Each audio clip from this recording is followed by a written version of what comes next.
security forces to pay the army. Because since the war ended, they have all started, you know, getting the militias to join the army. But that has to end. A country of that size, 8.6 to 9 million. Army you don't need that. Exactly. You don't need 200,000 to 50,000 man army. Okay. But then they can justify, say, well, the North continues threatening the South, which is understandable because the North and South are still at a state of war, even though there's a ceasefire, but there's no peace agreement. You know what I mean? Yeah, there are two different things legally. They might have a ceasefire or armistice, but there's no peace treaty that they're going to live in peace. So that border skirmishes with the South, with the North, continues. You know, the Northern armies are still encamped on the border. Their planes are still bombing the South. So in a way, they can justify having an army that large to protect them. But at a certain time, you know, that army has to be completely demobilized. Because I think that's the game the Sudanese government is playing.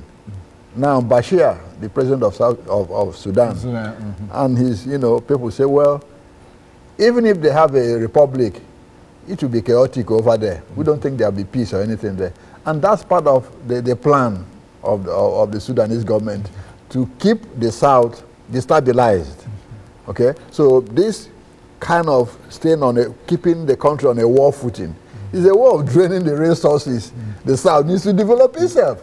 You know, the North is more developed than the South, obviously, you know.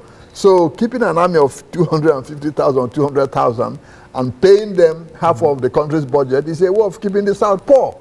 See, so it's another way of waging war against the South without actually going in there. Without actually waging war. Exactly, exactly. When you spend all that money in paying the military, then, you know, all the consequences, refugees and all this, busy feeding refugees, you don't have to, you won't have enough to pay attention to education, you know, to health care, to infrastructure, to you name it, because you're busy focusing on fighting. See? So I think it's a game the Sudanese government is playing to keep the South boiling because they said that place is going to be chaotic. And they're doing everything in their power, you know, to make sure there's no peace. And because if you don't have peace and stability, there's no economic development. Nobody's going to go build houses and clinics with their money in South Sudan, knowing that, you know, they don't know what is going to happen tomorrow. Nobody's going to go over there and open farms to feed the people. They are not sure what is going to happen tomorrow. So if you don't have a stable environment for investing, business people are not going to come. And that's precisely what's happening in South Sudan now. People are not going to invest because they are not sure of the climate. Now the World, you know, Food Program says South Sudan, they're about almost half of the population, 50%, are food insecure.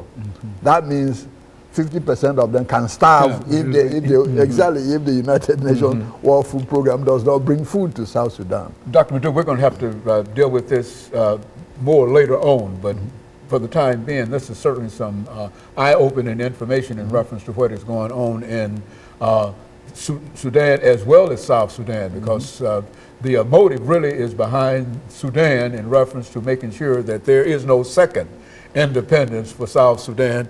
And of course, we'll have you back to talk about that. And let me encourage our audience to tune in again next week to another informative edition of Comments.